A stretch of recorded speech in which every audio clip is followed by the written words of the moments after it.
रावत के घर के बाहर से हम अपने दर्शकों को दिखा रहे हैं, जहां पर केंद्रीय गृह मंत्री अमित शाह पहुंचे हैं श्रद्धांजलि अर्पित करने के लिए, श्रद्धा सुमन अर्पित करने के लिए। बड़े ही भारी मन से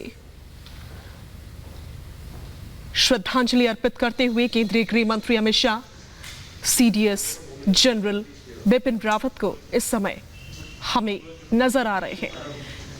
ये भावुक पल हम सब के लिए एक बराबर महत्वपूर्ण है। एक एक सेना का जवान इस देश की हिफाजत में हर पहर लगा हुआ है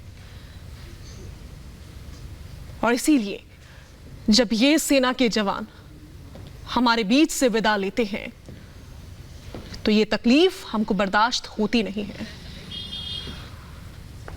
जनरल रावत इस तरह से हमारे बीच से विदा लेंगे, हमें उम्मीद नहीं थी। इस तरह से उनका जाना, असमय जाना, इसकी उम्मीद नहीं थी, लेकिन ये हुआ, ये अनहोनी थी जो हुई। 16 दिसंबर 1978 को बिपिन रावत ने 11वीं गोरखा राइफल्स की 5वीं बटालियन को ज्वाइन किया था।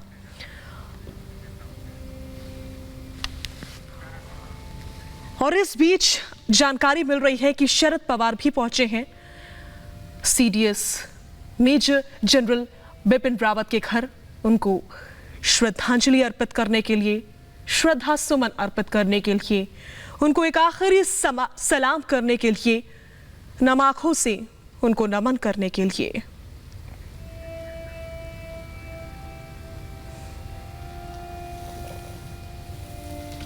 सैन्य करियर में बिपिन रावत 1 जनवरी 2016 को साउदर्न कमांड के general officer commanding in chief बने थे और इसी के कुछ महीनों बाद ही 1 सितंबर साल 2016 को उन्हें भारतीय सेना का vice chief of army staff बनाया गया था।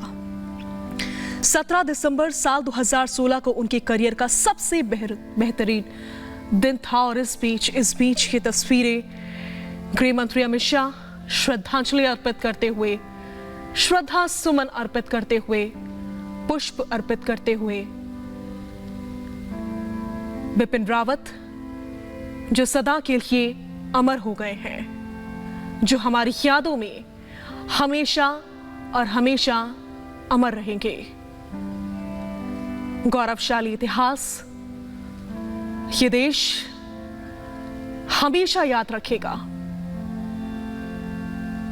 ये लम्हा, ये पल दोबारा नहीं लौटेगा।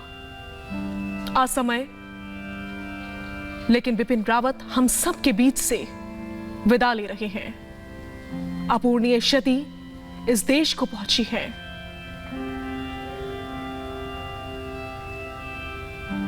नम आंखों के साथ आज पूरा देश अपने योद्धाओं को विदा कर रहा है।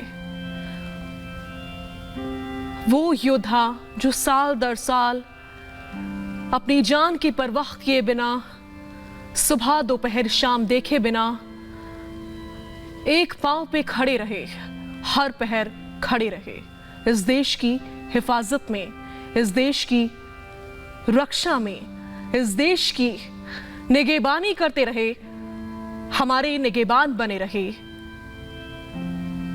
और आज हमारे बीच से विदा ले रहे हैं। शब्द कम है क्योंकि इतिहास इतना गौरवशाली है, इतना सुंदर इतिहास है हमारे योद्धाओं का, क्योंकि और इसीलिए इस इतिहास के आगे शब्द कम पड़ जाते हैं। आज पूरा